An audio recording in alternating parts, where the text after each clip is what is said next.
Boa tarde, pessoal. Meu nome é Wagner Schmidt, eu sou analista comercial da Telebrás, que é a Telecomunicações Brasileiras S.A. Cometi uma gafe, acabei esquecendo ali meu material, mas já está chegando. Vou apresentar então a palestra do projeto elaborado pela Telebrás, juntamente com o Ministério da Educação e representando então, até então o Ministério das Comunicações, que agora é o Ministério das Ciências, Tecnologia, Inovação e Comunicações. Projeto Minha Escola Mais Inteligente. Antes de falar sobre o projeto em si, gostaria de apresentar a Telebrás, que muita gente ou não conhece, ou os que conhecem o formato antigo da nossa empresa. O que é a Telebrás? A Telebrás, então, ela é aquela empresa responsável pela telefonia nacional, lá iniciando a década de 70, e que foi desmembrada e privatizada em 98. Ou seja, então o sistema Telebrás era o responsável pela telefonia nacional, telecomunicações nacional, menos no Rio Grande do Sul, que tinha a empresa estatal aqui do estado, que era a CRT. Em 1998, então, por estratégia do governo, para melhorar a estrutura da telefonia, se desmembrou e abriu, então, por privatização do sistema Telebrás. A Telebrás Holding, ou seja, a matriz que era responsável por esse sistema em Brasília, ela foi mantida. Foi mantida por dois motivos. Um, quando foi privatizado o sistema, ao contrário do que se pensa, a empresa que acaba comprando, ela não compra o passivo. Então, aquelas contas que tem lá daquela empresa estatal fica para o governo. Então, ficou a empresa aberta ainda para ficar com aquele passivo que são custas judiciais, enfim, trabalhistas geralmente, e até mesmo do endividamento ao longo daquele período. O outro motivo é que, para ser possível essa privatização e a abertura para empresas privadas da telefonia, era preciso criar um órgão regulador. Então, para a criação do órgão regulador, que é a Anatel, foi utilizado esses funcionários da Telebrás, que ficavam lotados em Brasília. Então, formaram a Anatel e que depois, aí sim, foi montando os seus concursos e seguindo como estrutura própria. Em 2009, então, vem a nova fase da Telebrás. Por que foi reaberta? Se verificou que a estratégia de distribuir por parte privatizada não deu tão certo e que precisava, então, distribuir melhor as telecomunicações, em foco na banda larga. Então, em 2009 foi elaborado um projeto para redistribuição e universalização da banda larga no país, ou seja, uma interiorização. Foi verificado que os grandes centros das capitais e grandes cidades do interior, e no centro desses municípios se tem a parte de telecomunicação e banda larga. No interior desses municípios, e principalmente a área rural, não. E até hoje isso ainda é verdade. Outra questão, dos 2.900 municípios do Brasil, ainda tem uma única empresa como a sua fornecedora de telecomunicações fixas, né? Telecomunicação fixa, desculpa. Então, mais da metade dos municípios brasileiros ainda dependem de uma única empresa. Dito isso, então, qual foi a forma do governo de distribuição? Eles pensaram em montar um projeto, que então, se formou então, um Plano Nacional de Banda Larga, e para o agente, para esse projeto, foi reaberta então a Telebrás. A Telebrás ela foi reaberta com o decreto 7175 de 2010. Eu cito o decreto porque, ao contrário das instituições privadas, a gente sempre depende de uma lei que permita qualquer ação nossa. E eu já cito porque é muito importante para a própria material e palestra que eu vou apresentar para vocês desse projeto do Minha Escola Mais Inteligente. Bom, elaborado então esse Plano Nacional de Banda Larga e a Telebrás como seu agente, ela fica com um foco então de interiorização da banda larga e distribuição através dos provedores regionais.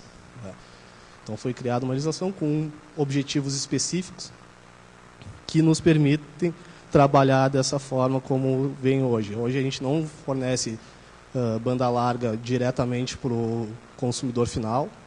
A gente cria estruturas para aquele provedor regional distribuir para os munícipes, então, de cada região. Em 2013, veio, então, um outro fato muito importante para a Telebrás, nessa nova história dela, que foi os vazamentos de informações, o famoso caso Snowden. O que aconteceu nesse caso? As informações que seriam sigilosas do governo federal foi descoberto que os Estados Unidos tinham acesso a isso, enfim, e utilizava para fins comerciais. Dado isso, então reuniu-se, vamos chamar assim, a cúpula do governo e tinham que se montar uma estratégia para banir isso, ou seja, a gente precisa de uma rede própria. Uma rede própria e segura. Quem vai fornecer isso? Imagina que naquela reunião que vem lá, tu tem vários entes da federação que têm alguma segurança e têm suas estratégias próprias. Por exemplo, o SERPRO. O SERPRO, ele tem aqui a rede segura, ninguém invade a rede da Receita Federal, tal. Opa, o SERPRO. Tem a DataPrev. A DataPrev, que fornece aqui, então, para o INSS. Opa, o Ministério das Comunicações tem a Telebrás. Então, a Telebrás, foi montado um novo decreto, então, que nomeia a Telebrás como o agente provedor da rede de governo. Então, a Telebrás hoje ela é responsável por montar uma rede segura para fornecer então, a banda larga para todas as instituições do governo federal. Dentro dessa rede segura, e aí então se aumentou então, toda a característica da Telebrás para sua estrutura de rede. Hoje a nossa rede contém 28 mil quilômetros de fibra, seu backbone. Já em dezembro desse ano vai ser o nosso satélite geoestacionário vai ser lançado, entrando em operação em março de 2017. Tá? Então, o que vai possibilitar a visada, como a gente chama, em todo o território nacional. Então, todos aqueles pontos hoje que não têm condições de ter internet ou que pagam muito caro, vão ser atendidos pela Telebrás.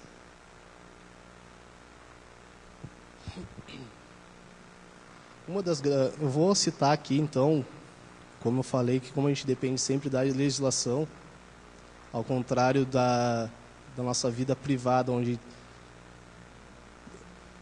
a gente pode fazer tudo que a lei não proíba, né? A gente só pode fazer tudo que a lei permita. Então, quando foi criada a Telebrás, ou melhor, reaberta, com o decreto 7175, ficou bem específico os nossos objetivos, né, e os nossos deveres, que são eles: massificar o acesso à banda larga, promover a inclusão digital, ampliar os serviços de governo eletrônico e facilitar aos cidadãos o uso de serviços do Estado, promover a capacitação da população para o uso de tecnologias de informação, fornecimento para escolas, universidades e institutos de pesquisa. São os principais elos de atuação da Telebrás.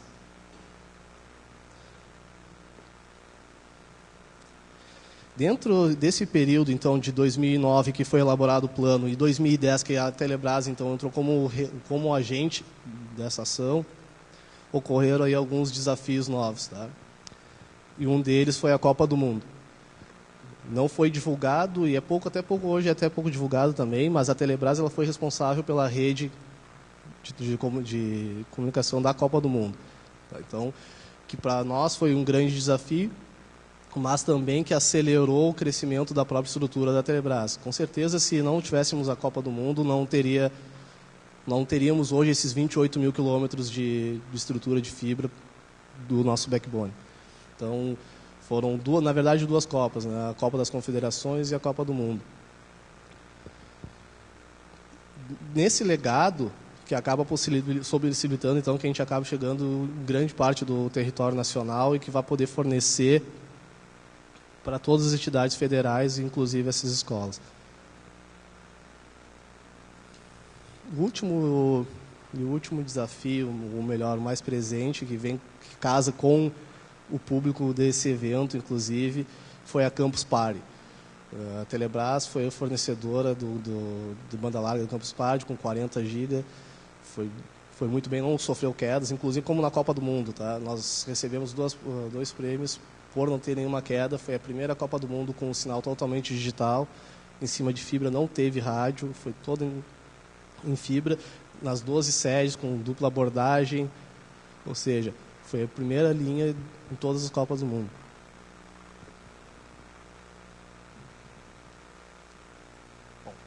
E aí o porquê, então, da minha escola mais inteligente.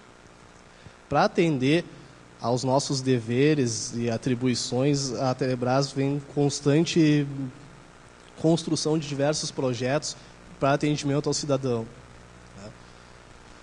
E o Minha Escola Mais Inteligente, então, é um deles e talvez o principal, é o que mais nos dá orgulho, dado que conseguimos reunir 2 ministérios e algumas outras empresas do governo federal para estruturar algo que está muito disperso.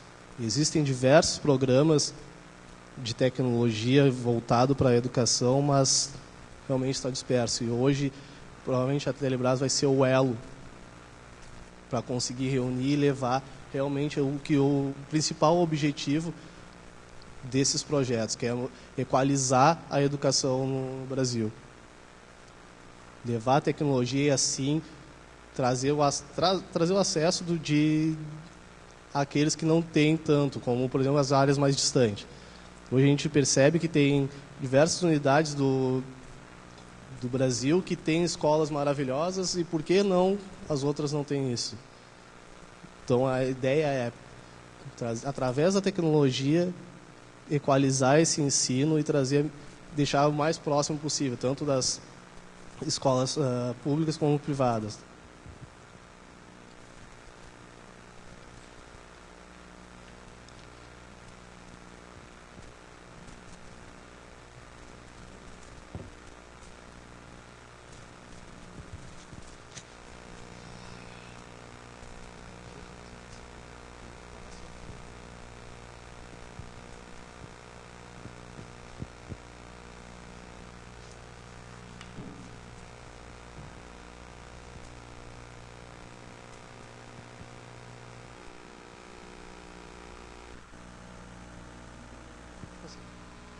Bom, ali, então, como está escrito, é motivação. Eu até gosto de falar que não é motivação, é o que nos permite. Tá? O que nos permite trabalhar em projetos como esse é, então, esse decreto 7175, que é a abertura da Telebrás, o Plano Nacional de Banda Larga, e como eu mostrei, a própria definição. Então, o projeto Minha Escola Mais Inteligente nada mais é do que massificar o acesso à banda larga, porque o projeto ele não vai atender simplesmente a escola e toda a comunidade. Fornecer para escolas, universidades, institutos de pesquisa e promover a capacitação da população para o uso de TICs. Bom, essa é a realidade da situação das escolas brasileiras hoje. Tá?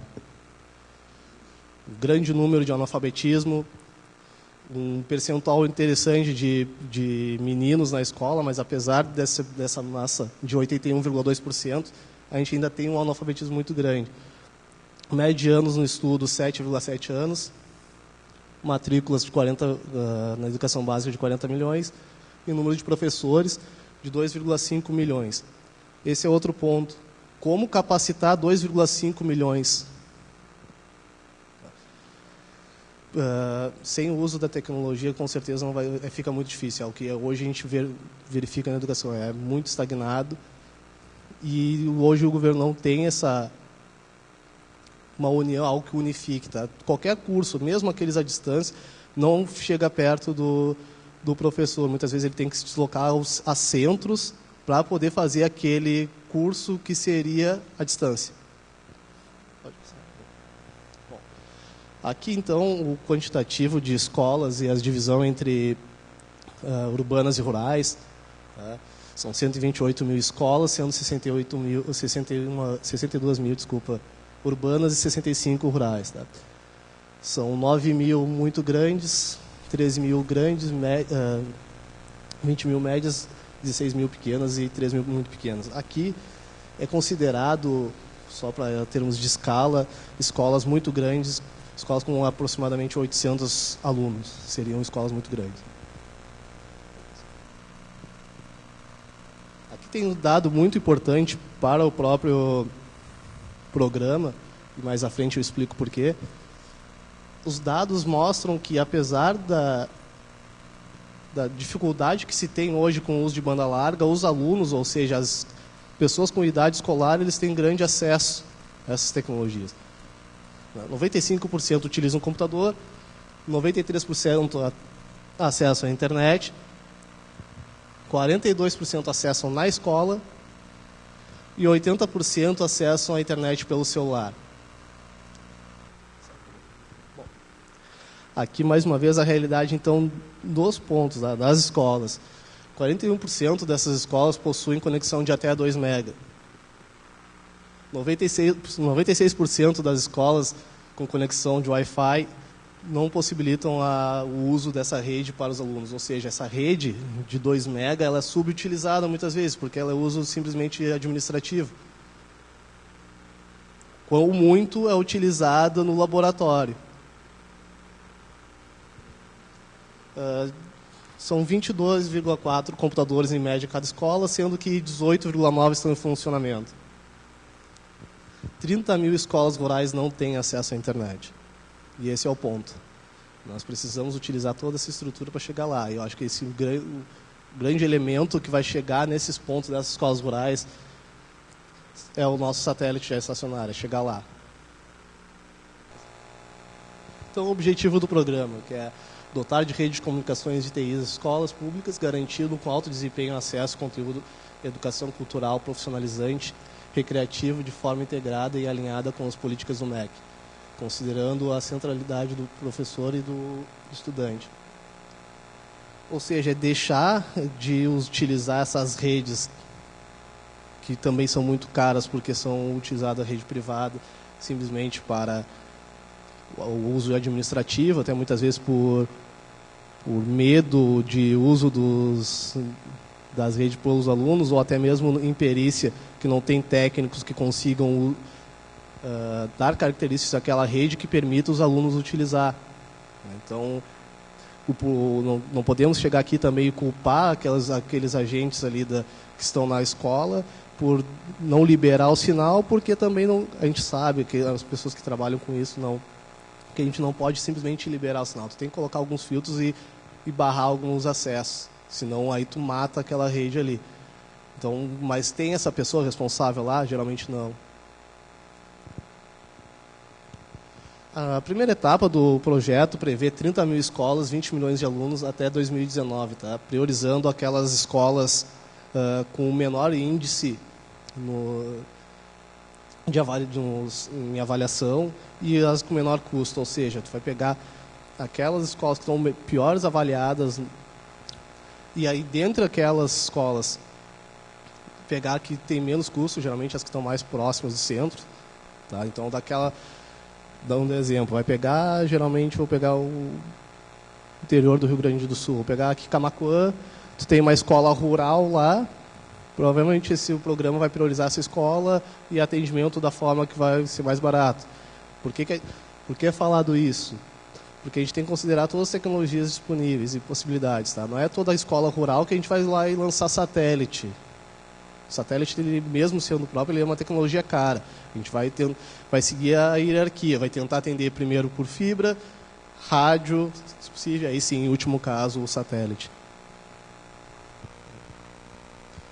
Para a elaboração desse projeto, tá, só ressaltando que esse escopo ele foi todo elaborado pela Telebrás e outras instituições civis e que foi encaminhado então para o MEC, apresentado ao MEC, para aí sim finalizá-lo. Tá? O MEC sofreu uma aprovação do MEC, mas toda a ideologia dele veio da Telebrás e nessa ideologia se considerou todos os esforços já realizados pelo próprio Ministério da Educação. Como, por exemplo, o programa ProInfo. O programa ProInfo são os laboratórios nas escolas. Tá? Então, vão ser utilizados toda essa estrutura já criada pelo Ministério da Educação. A Proinfo são esses laboratórios que tem hoje com 5.489 unidades. Computador interativo. O que é o computador interativo? São lousas digitais e mais o projetor nas salas de aula. Tá? Então, o modelo projetado então, pela Telebrás, tá? É a utilização dos conteúdos do próprio MEC e aqueles que já existem. Dentre eles, um novo que está sendo lançado agora é o Macflix. Também já vai entrar nessa plataforma. Então, concentração dos dados em nuvem. O centro de dados, o data center, será utilizado o data center da Telebrás, que está em conclusão lá em Brasília. Então, já vai ter essa facilidade de comunicação com o próprio Ministério, além das utilizações de data centers regionais, utilizando a estrutura de outras instituições federais, como, por exemplo, o SERPRO e a própria DataPrev, né, que tem concentração de dados regionalizados. Além de uma estrutura na própria escola, uma estrutura de cache, ou seja, aquilo que for mais acessado já vai ter um acesso local.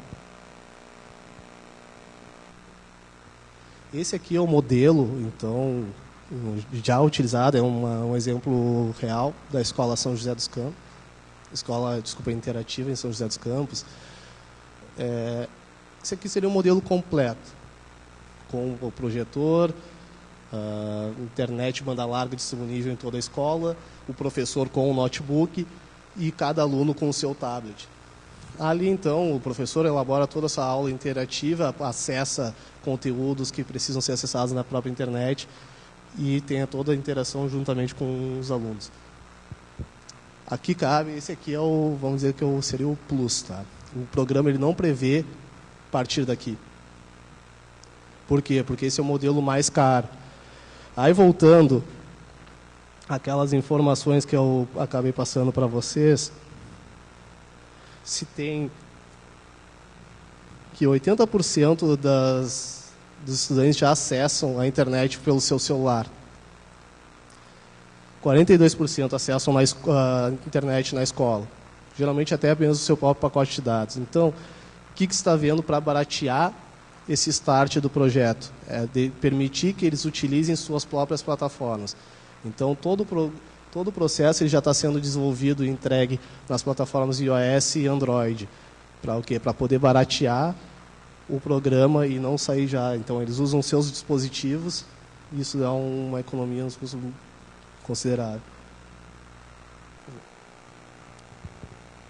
Então, nos estudos para formatar esse projeto, foram feitas diversas pesquisas e se mostrou e se buscou em projetos semelhantes em outros países, como Finlândia, Espanha, Chile, o próprio Uruguai, e foram ver por que deu certo. E a questão até muito simples, às vezes até óbvia: planejamento. É necessário um planejamento inicial para poder, então, fazer com que esse projeto dê certo. Aqui, então, dentre todas as etapas, e essas cores diferentes, o que significam? Que as amarelas são responsabilidades principalmente do Ministério da Educação. A verde, que é a regulação, é da agência responsável, que é a Anatel. E a parte de tecnologia, gestão e tecnologia, com o agente, que é a Telebrás. Bom, visão. Exercício de visão. Então, o governo brasileiro deverá coordenar um pacto federativo com recursos suficientes permanentes para que a utilização de TICs nas escolas possibilite uma educação mais equitativa, de qualidade e acessível a toda a comunidade. O que isso quer dizer? É que não basta a gente startar o projeto sem ter uma continuidade, um programa do governo que garanta a continuidade desse projeto. Que ele não seja simplesmente um projeto, que ele seja um processo. Então, equivale tanto com a questão de custos. Aqui o que a gente está lançando, chamamos de CAPEX, né, o início da operação. Então, a gente tem que prever e ter garantias dos próprios governos, nas políticas públicas, que vai ter a operação, que vai ser mantida essa operação. Plano de metas. que também foi elaborado com as expectativas do próprio Ministério da Educação, e prevê esses recursos iniciais. O Ministério das Comunicações disponibilizou esses 500 milhões em 2016, foi esse o nosso start apresentando lá para o Ministério da Educação. Esse recurso é advindo de um leilão de frequências feito esse ano para as operadoras. Tá? E dessa arrecadação, 500 milhões, então, o Ministério das Comunicações repassou para esse projeto. Com essa informação e essa garantia do Ministério das Comunicações, então o Ministério da Educação garantiu que em 2017 investiria os 400 milhões, 2018 500 milhões, 2019 600 milhões. A contrapartida dos estados e municípios ao aderir esse programa é justamente isso que eu estava citando agora, a operação. Vai ter que fazer toda a manutenção, treinamentos, vai ter que ser responsabilidade daquele município, estado que está aderindo a esse projeto e, propriamente, o próprio governo federal, então, garantindo dar o suporte necessário. Essas são as metas do programa para 2019. Foi calculado pelo uso per capita, né? Nós fizemos de trás para frente, tá? Quantitativo, o uso per capita de banda necessário para chegarmos a esses números. Então, escolas muito grandes demandam pelo menos 100 mega. Tá? Salientando que esse 100 mega ele é um link dedicado, ele é diferente do que nós utilizamos em casa. Tá? Então, tá, grosso modo, podemos multiplicar pelo menos por 10 a capacidade daquela internet que nós possuímos em casa, tá, da DSL normal. Tá? Então, só para que os números fiquem mais claros. Então, escolas muito pequenas, pelo menos 10 megas. A escola rural, né, nas rurais, ela tem uma capacidade menor, porque se considerou o quê? Se considerou provavelmente o provável uso da banda de satélite. Tá? Ou por ela ser muito cara e os números também das escolas, o número médio de aluno também é muito menor. Então, uma escola pequena, realmente, ela já está com um quantitativo de aluno bem menor mesmo que as municípios. Que eles, como eu disse, as muito grandes partem de 800 alunos, então eles têm uma faixa ali, e que as rurais, às vezes, têm escolas com, sei lá, menos de 100 alunos. Aqui, só para dar um exemplo de uso de capacidade, a Telebrás forneceu a internet para Festa da Uva esse ano. Nós disponibilizamos 500 mega para o evento. No dia que teve maior lotação, que tinham 350 mil pessoas, foi utilizado o pico de 15 mega.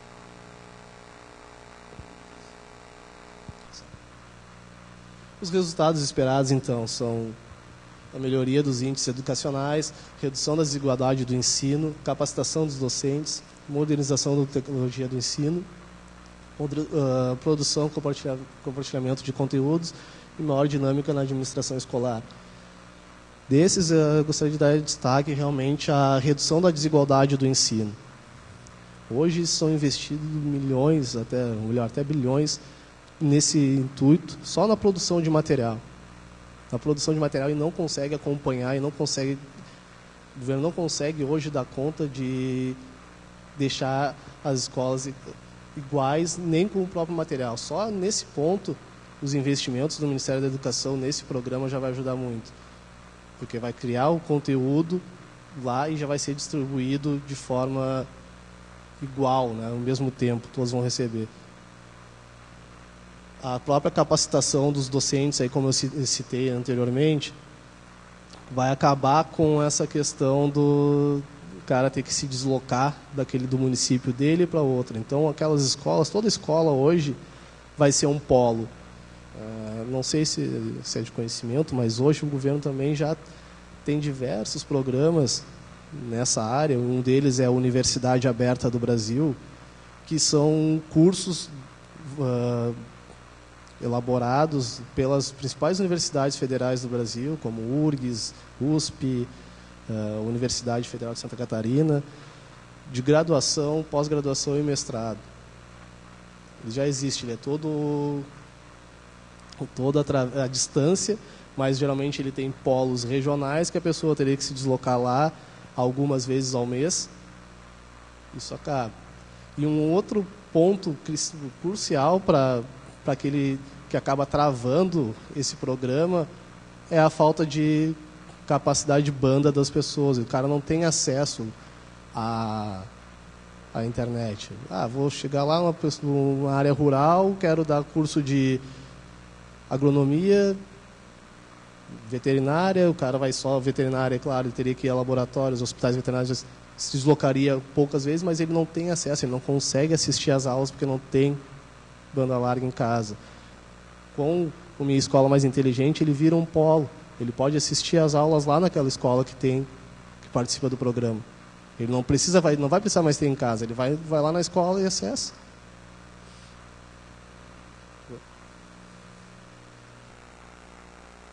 Bom, como citei ali, então, amarelo, o conteúdo ele vai ser elaborado tanto para o Ministério da Educação e demais entidades civis que elaboram esses conteúdos e vai ser distribuído de forma automática, então, para essas escolas e institutos que estarão no programa.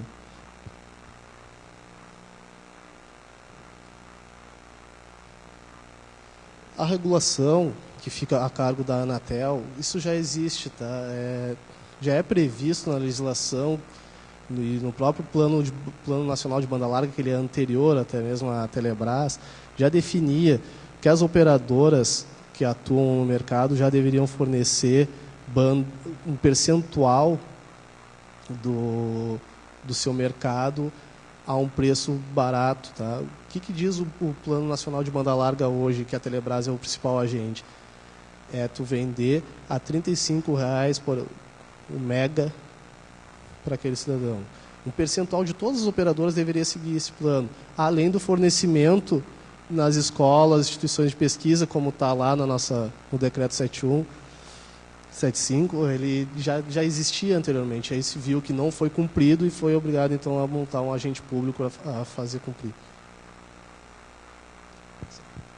Então, aqui a gestão e monitoramento ele é compartilhado entre o MEC, pois ele que vai fazer a gestão das pessoas e até mesmo a Telebrás vai dar treinamento para não ter aquela situação que eu também citei, do não ter um profissional que saiba lidar com as tecnologias no local. Então, a Telebrás, como vai ser a responsável por dar esse treinamento para as pessoas responsáveis no local, e a gestão toda com o próprio MEC. Então, toda a tecnologia vai ser desenvolvida pela Telebrás e ela que vai absorver esses recursos para atendimento. Tá? Aqui, quando a gente fala também, não é quando fala na rede, principalmente no interior, vai ser utilizado mais uma vez aqueles provedores regionais. Tá? Para quem está habituado a linguajar, vamos dizer assim, a última milha, que seria aquele ponto de uma estação, tá? De fornecimento de banda larga com a fibra até aquele ponto a ser atendido, muitas vezes onde a Telebrás não tem uma rede na cidade, vai ser fornecido pelos provedores regionais. E a Telebrás vai fazer essa gestão de todo esse conteúdo. Os 4 elementos fundamentais, então, do próprio programa, que é aluno, professor, tecnologia e conteúdo. O planejamento estratégico e implantação montou-se, então, todo esse diagnóstico para apresentar, principalmente ao Ministério da Cultura e até mesmo ao Ministério do Planejamento, para que seja aprovado esse projeto. Então, diagnóstico e seleção, integração dos programas de formação continuada do corpo docente, integração das matérias específicas adequadas de cada etapa, passando então para a infraestrutura, modelo em nuvem, implementado com um servidor que permite harmonizar conteúdos, financiamento, aquisição e instalação de hardware, software, manutenção e operação, plataforma para apoio aos professores, gestão e administração, equipamentos, conexão à internet, Wi-Fi, centro de mídia, projetor e lousas interativas, sistema de gestão administrativa e os conteúdos, centros de mídia e transmissão de conteúdo, segurança e sistemas de gestão das escolas. Os custos, então, que foram levantados para chegar àquele ponto do slide anterior são aqueles lá já mostrados. Então, os 500 mil vindos do Ministério de Ciência, Tecnologia e Inovação, Comunicação, e os demais repasses do Ministério da Educação. Bom, pessoal, o programa, basicamente, ele é isso, tá? Ele foi aprovado esse ano, mês passado, pelo próprio Ministério da Educação. A gente torce muito para que seja mantido e comece a operar, mas já estamos operando em 2 escolas. Já tem uma escola em Brasília e o estado da Bahia e já está implementando também o projeto. O primeiro estado a implementar o projeto é o estado da Bahia e já iniciou então as operações. Na escola modelo lá, então, que chama Elefante Branco, em Brasília, já está com aquele mesmo formato que eu demonstrei, que está completo, com todos, vamos dizer assim, aquele com um custo maior, que até mesmo os equipamentos são distribuídos para os alunos. Bom, fico aberto a questionamentos.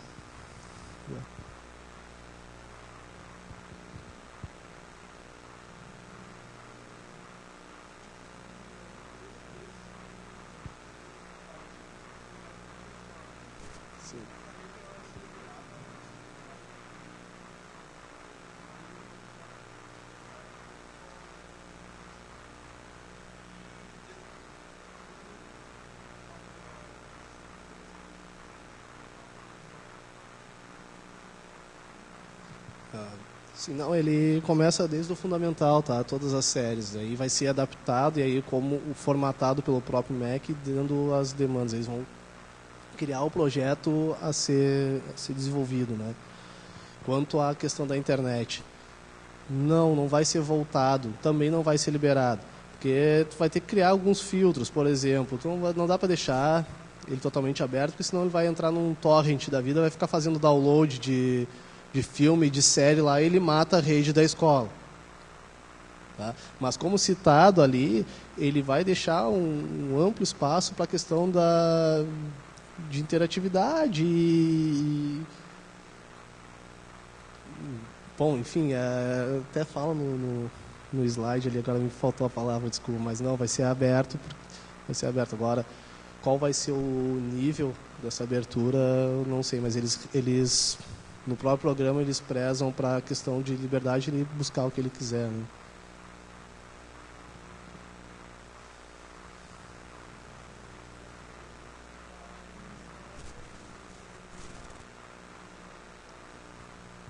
Isso.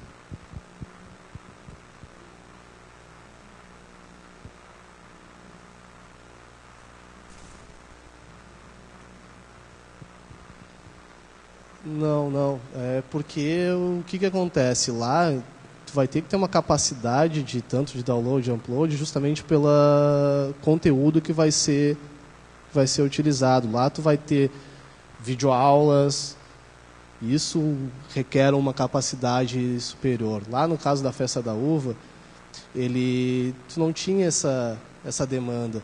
Tu vai ter uma demanda de cara que está tirando foto, está postando uma foto no Facebook, está mandando alguma coisa pelo WhatsApp e ele dá picos pequenos, não é contínuo. É bem um consumo bem mais simples esse da Festa da Uva. Por isso, não, no caso das escolas, tu vai ter que ter uma capacidade mínima, nem tanto pelos acessos que vão ter dos alunos, e sim do conteúdo que está sendo gerado, vamos dizer assim, lá de Brasília para o Brasil inteiro.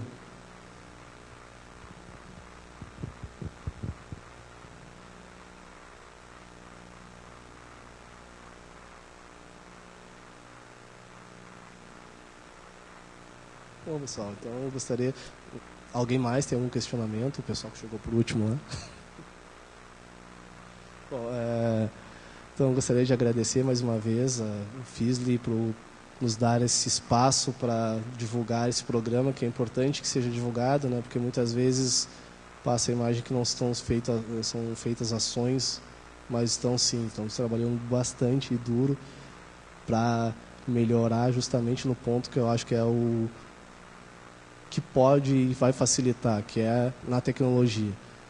Então, as reduções e custos que vão ter são incríveis. Então, qualquer outra ação que hoje são elaboradas, muitas vezes depende de gente. Isso é o que a gente tem que eliminar. Então, acho que a salvação realmente é a tecnologia. Um grande exemplo mesmo é a própria de formato, o novo formato que está se fazendo é a própria Telebrás. Hoje é uma empresa com atuação nacional e que é muito enxuta e o cenário dela é de formação de parcerias entre outras entidades federais, o que nos possibilita, então, um grande diferencial até mesmo no próprio mercado de telecomunicações.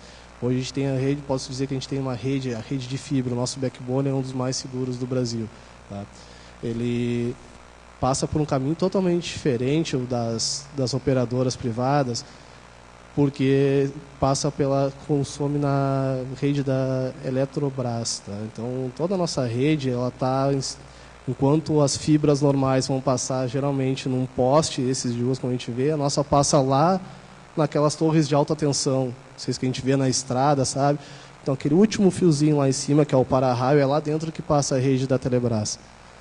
O outro ponto que a gente passa, que é usando o espaço da própria Petrobras, são dentro dos gasodutos. Então, o rompimento de fibra não é praticamente inexistente. É muito difícil. Então, com muito orgulho que a gente acaba falando isso, porque conseguiu uma coisa que é muito difícil de fazer muitas vezes, apesar de ser um tanto óbvio, que é esse encontro entre a estrutura do governo. Tá? Então, é bem interessante isso, que vai nos dar essa segurança digital que a gente precisa para o governo federal e possibilitar, então, programas como esse. Então, gostaria mais uma vez de agradecer. Muito obrigado pela atenção de todos. Um evento.